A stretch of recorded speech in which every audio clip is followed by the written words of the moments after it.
Those of you guys who are interested in connecting, let me just please ensure you guys head over to Makers Row.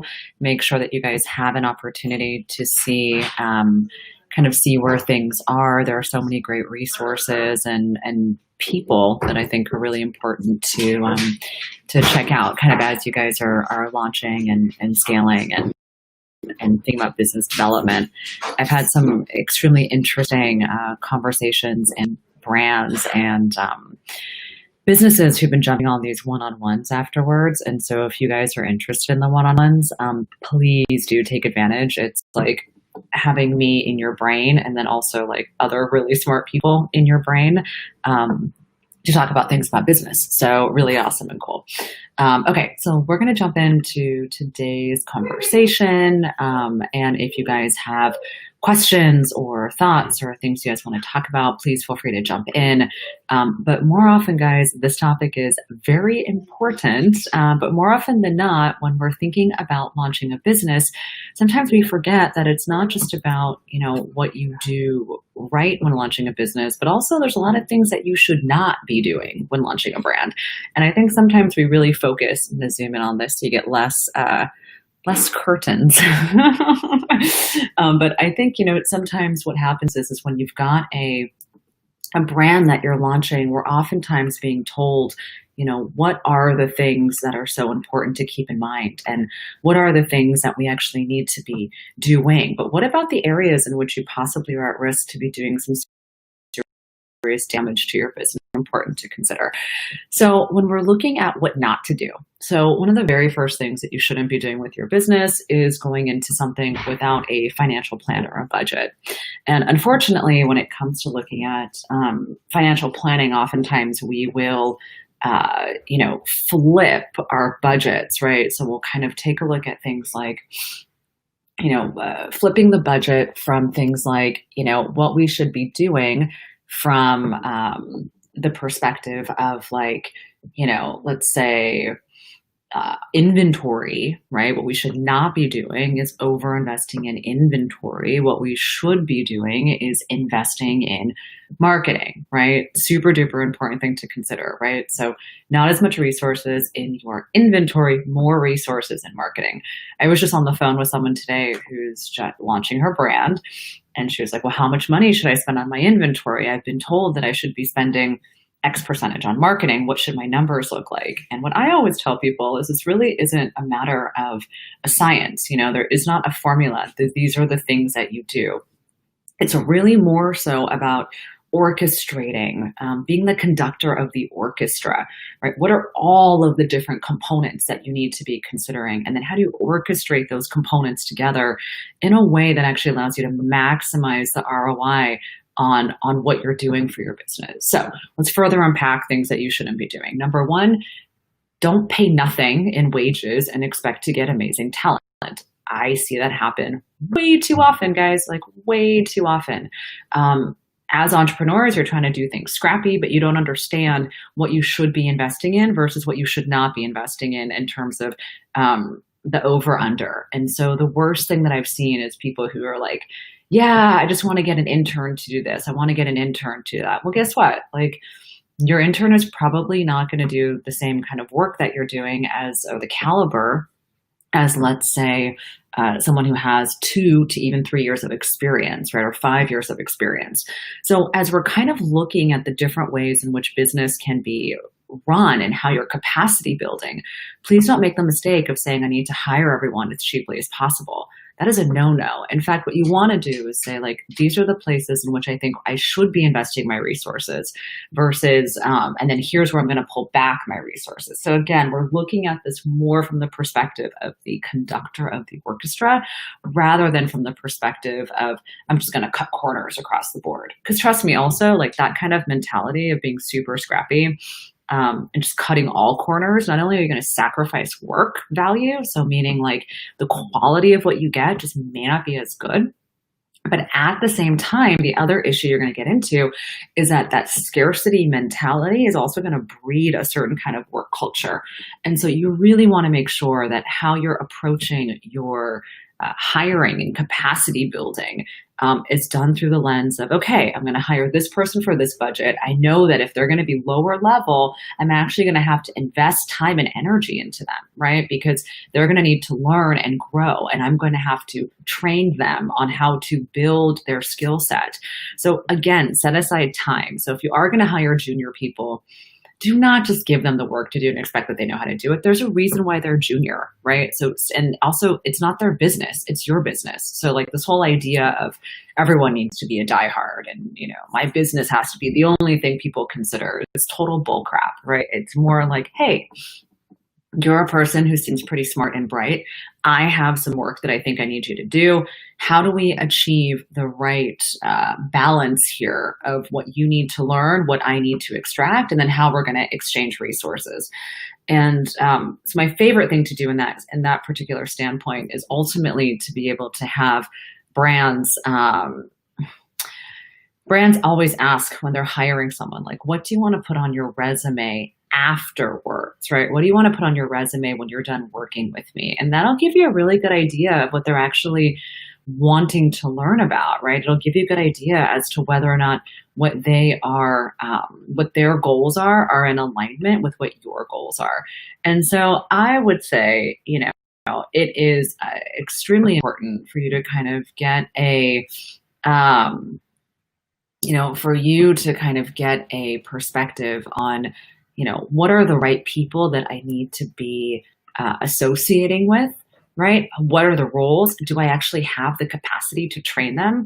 So the other big no-no, guys, when launching your brand is hiring someone and you don't know about that thing to know how to manage them. Check it out. You don't have any money. You need to staff up a team, but you don't know how to do these jobs either. So you hire someone who's cheap, but the person who's cheap doesn't have experience. So now you don't have experience, you don't know how to manage them, they don't have experience, and they don't know what they're doing. They produce a result, and you don't know how to tell them how to produce it differently or what they should do in order to make it better, right? So it's kind of like the blind leading the blind in this case, in the sense that like you don't know where you're going and they don't know where they're going, right? And I would say, in terms of like how you want to take that back is just say, okay, well, what should you do in that case? You should actually hire someone who either knows how to hire people, manage them, figure out if it's going to be a right fit, right? So you want to understand what are the nuances between what I actually know how to manage and what I don't, and who knows how to manage that? Do I need consultants, right? So what do you not do? Again, to go back to kind of the theme of today, you don't pretend to know things you don't. You don't hire people who you can't manage. You hire the right people at the right time. I like to think of this as like the visionary, the manager, and the technician. I love that concept. The technician, we all need good technicians.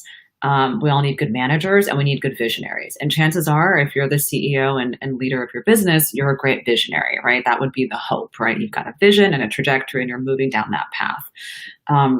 However, there are going to be times where you hire the technician and you actually have to increase your learning curve or increase your capacity for learning to know how to manage that person who's the technician.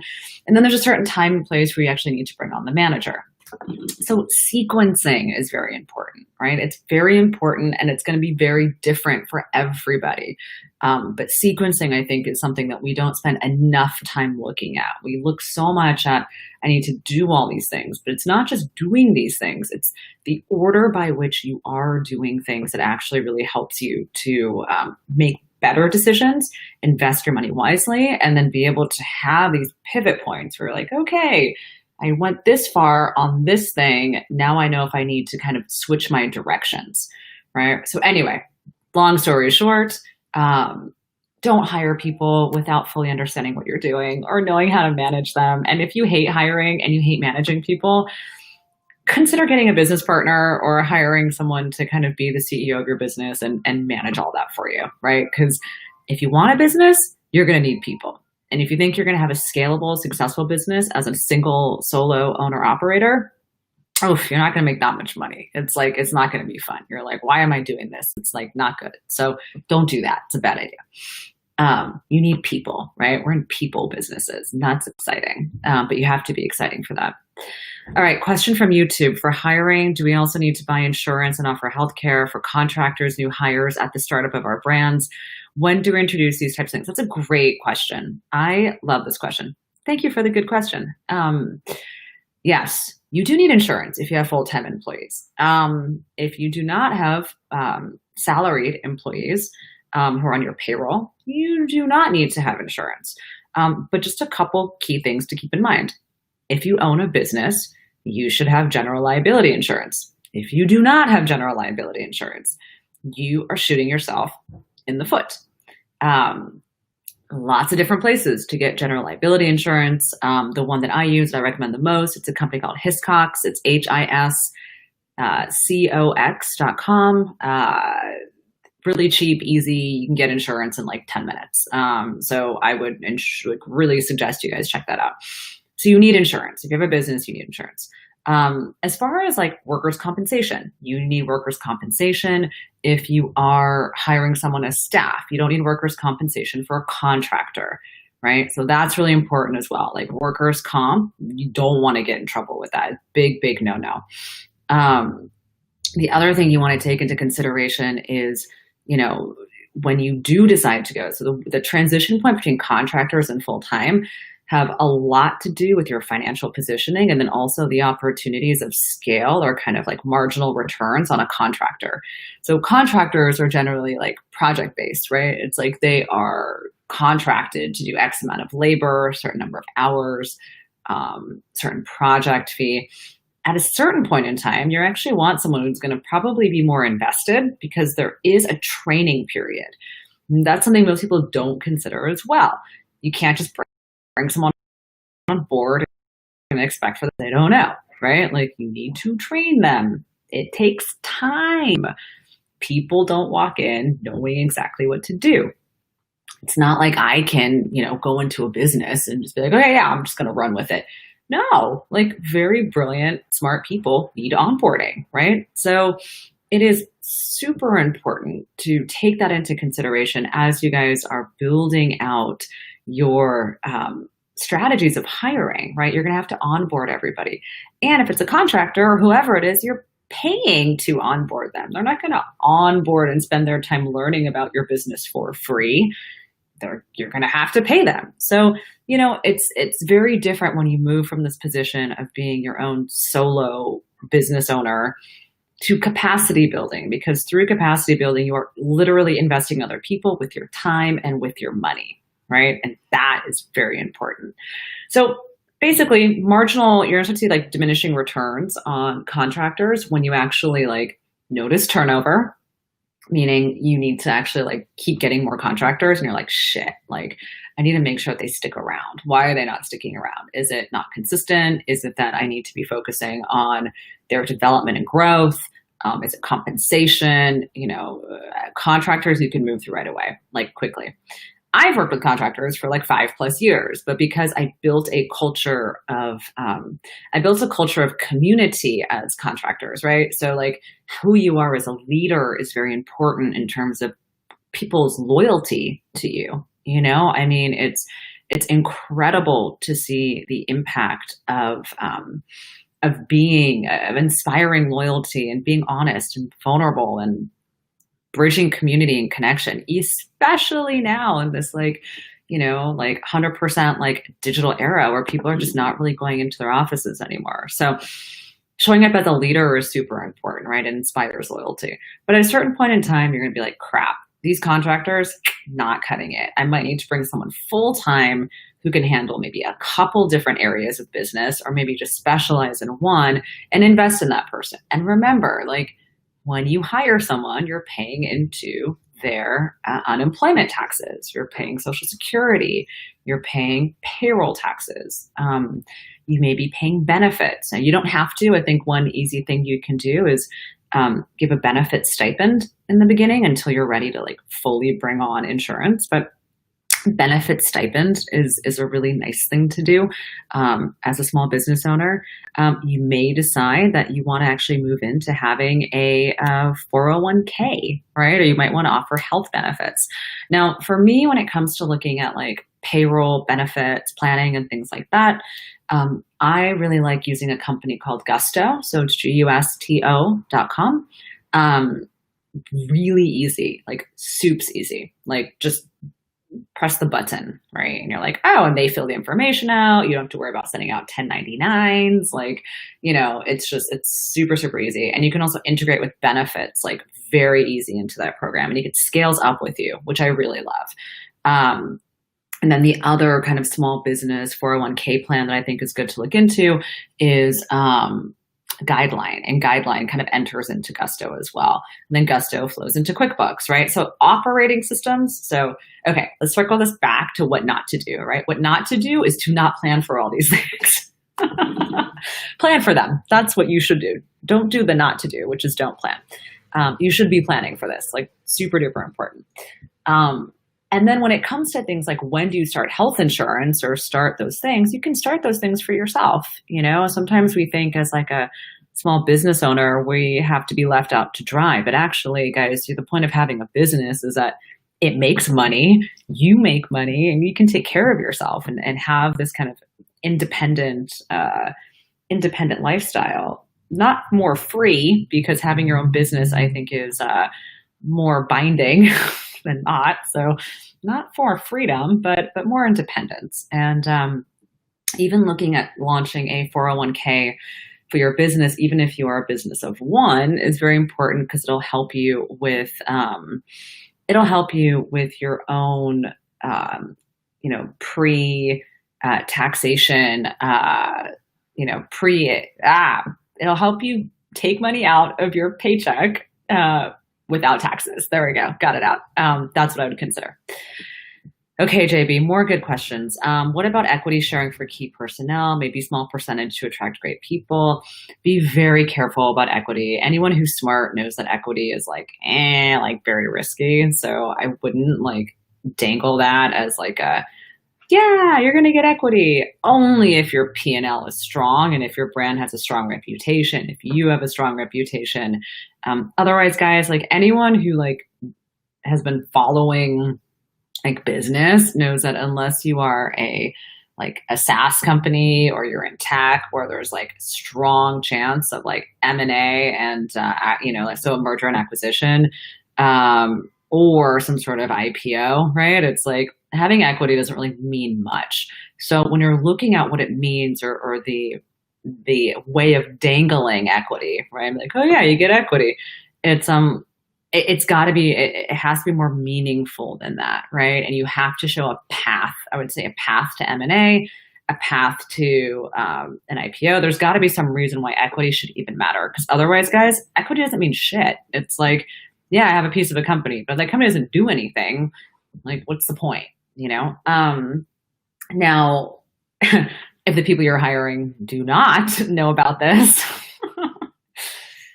then sure, you can offer equity. That's totally fine. But remember, when does that equity get vested, right? What is the actual purpose and time period? And is it voting shares, non-voting shares? A lot to unpack there, JB. So I would say, save yourself the legal fees and don't go there. If anything, you could do rev shares, profit sharing for the business. That is good, right? So that means hey, I grow, you grow, right? We can profit share. But that's got to be a special person, right? It's got to be that's got to be something that is really, it's got to be something that's really good in terms of how your business is, how your business is forming. So JB, you say you come from tech, but great learning towards this industry. Yeah, absolutely. So technology, you can totally do that. Fashion, it's unless you're a Stitch Fix or something like that. We got a question here on Instagram. Are markers used for sampling or just for production? Well, 00362217. I have no idea because I don't do production at all. So you are asking the wrong person. What I would tell you is, when it comes to production and sampling, there are lots of amazing people that are going to be on this channel that will be talking more about that. So I don't want to say something and totally shoot myself in my foot because I have no idea. It's funny. I often find that knowing what I'm very good at is helpful because then I also know what I'm not good at. Thank you for chiming in. So guys, it looks like you can use markers for both. So thank you. I've now learned something in production. Anyway, guys, to kind of wrap up our conversation today, kind of around what not to do when launching a brand, right? You don't want to misuse your resources. You really want to make sure that it is very important that you guys are capacity building and understanding who you need and when. So do not rush to make hires. Do not just hire cheap people. Make sure you understand when you need the technician, the manager, and the visionary. You may not be the visionary for a certain department because you may not know enough. That's okay. You might have an overall brand vision. That's fine too. And the other things that are kind of not to do. Don't be afraid of the things you don't know. Oftentimes I see people getting really scared with Microsoft Excel, which is an amazing tool, right? It's okay for you to go and take a class online to figure out how to use it properly. Do not be afraid to dip your toes into things that are actually going to help you build skill sets that are going to help you become a better entrepreneur over time. Those of you guys who've been following me for a while, right? The thing that's super important that I always say is, your first business is usually not your last business. So you want to be asking yourself at the end of this experience of launching or having this business, what are the things that I would like to kind of capacity build for myself, right? How do I want to learn how to be a better leader, how to understand finances better, right? Really outline what you want, because if you do not know what you want to get out of this experience, you will not know how to direct your time and energy, and you will spiral. And most people I get on the phone with are just spiraling. They're like, oh my God, this thing, that thing, and sometimes it's like, actually don't do it, or hire someone else. Or if you don't have the resources, you might need to do some fundraising or take out a loan. Low interest rates right now, guys, ding, ding, ding. Lots of different ways of kind of getting around this. All right, I'm going to answer this question here. If you guys have other questions, pop them in, but I am running low on my time.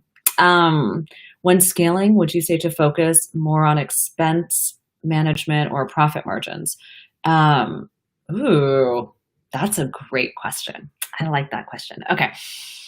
So when you're looking at the growth of a business, right? So the growth, so what constitutes, it's kind of clear. Let's get our definitions down. Like, what constitutes a growing business? Well, in my mind, a growing business has steady, consistent revenue, number one, which means that you understand your product market fit. So like, you already know that you have something in the market and you're seeing traction, right? So a scaling opportunity would be something's working really well, right? How am I going to grow it?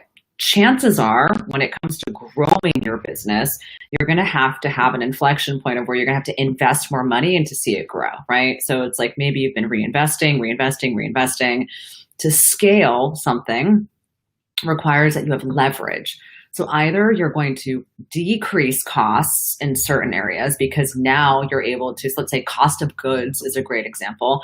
I'm going to increase my inventory and start to expand on my capacity for selling with my inventory. And by doing so, I decrease costs. So that's like low hanging fruit, right? Or what you're looking at is I'm going to increase my investments in marketing or sales, right, in order to be able to hit other or different distribution points. So when you're looking at scaling, it's usually heavily associated with spending more money, right? So managing expenses should be more like managing ROIs is more how I would look at it. Profit margins, depending on at what level, like when you're just starting to reinvest and you're like putting in more money, right? Your profit margin or your P&L, those first few months of like ramping up is going to be thinner, right? Than once it's actually at scale, right? And then all of a sudden at scale, what you're looking at is obviously having a much fatter profit margin, because the things that you've been able to do have been able to have you have diminishing costs, right? So cost of goods go down, right? The output, so your personnel, like the level of people on your team, they are better, stronger. They might be more expensive, but the volume of business associated with those new hires is substantially higher because of how they're able to maximize and make impacts into your business. So long story short, beginning stages of scaling, tight, right? You're like, unless you have like, either way, it's tight. It's like, I was going to say, well, it depends if you're scaling with your own profit from the business or you're scaling from outside investments.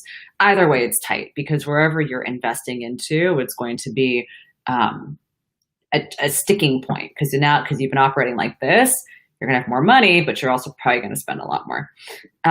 What I would say is the most important thing, guys, is to understand risk mitigation and set up benchmarks, right? So I'm going to spend X amount of money to understand, right, if this is worth it or if this test is working. At this level, I'm now going to put in more money. This next level, I'm going to put in more money, right? It's not like I want to go from here to here. I'm going to sign up for the whole enchilada, right? I'd rather you lose $5,000 than lose $25,000, right? How will you know if it's 25 or 5? It depends on your risk mitigation strategy and how you're looking at investing your money. I hope that made sense. But it's really about these checks and balances, right? And kind of understanding at what levels you are investing and moving forward. And that I think is really just like the best way that you can be thinking about business in general, right? Whether it's who you're hiring, like if you hire someone, you have a 30, 60, 90-day trial period. Risk mitigation. Yes, JB, I can do a session about risk mitigation strategy. It might be kind of like, I don't know. I mean, I'll see the feedback if other people are interested. I feel like it's super specific and I don't know if everyone's as excited about it as we are, but hopefully. So if you guys are excited about risk mitigation, would you please, kind of put in, either in a DM or some communication, let me know that this is something you guys want to talk about more. It's super nerdy and I really like it, but not everyone loves this topic. So JB, I'll see if I can hook you up. You got to rally the troops, get everyone excited about this. Okay, so Thrillist, yep, got it. Expenses increase initially, so we should focus best on our ROI. Or ROAS mainly. Yes, so different. So what you're talking about here when it comes to ROAS, right? Return on advertising spend. Advertising is very different, guys. So advertising is like, you won't put more money in advertising unless it's working, right? There's a baseline to play and then incremental. Incremental only comes in when you have a baseline, right? Oh, awesome. Everyone's into this idea. Okay, cool. So next one we're going to do risk mitigation. Tell your friends, okay? It may not sound sexy, but it's sexy to us. Yeah, so ROAS is different, right? ROAS is like advertising. I'm talking about like operations, right? Like your P&L when you scale shifts and it can be scary. I was telling someone earlier today, I was like, you think it's scary to like launch your business and get traction? It's even scarier when you have money coming in and you're responsible for spending it. Because up until that point, your risk reward was so low, right? You're like, well, I'm just going to try. Now you're like, oh shit, this is working. Oh my God, I have money. Like, what the hell do I do with it? I might lose it all, right? How do I spend this properly? So you might be struggling with like getting there, but trust me, like once you're there, the next level, the scaling level is terrifying.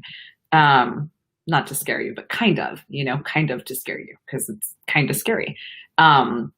Imagine having a budget of $500,000 that you have to invest. Like, what the hell are you going to do? So you stress out so much about getting there, but guys, like once you get there, there's a whole other roller coaster. All right, guys, that is all from me. I've got these one-on-ones coming up, like these little small group things. Super dope. Really enjoy them. Everyone has a lot of fun. Join me on this one or others. And we can talk about all sorts of, really exciting and fun things about retail. And based on your guys' feedback, it sounds like risk mitigation is something we should consider. So thanks, JB. Really great engaging with you.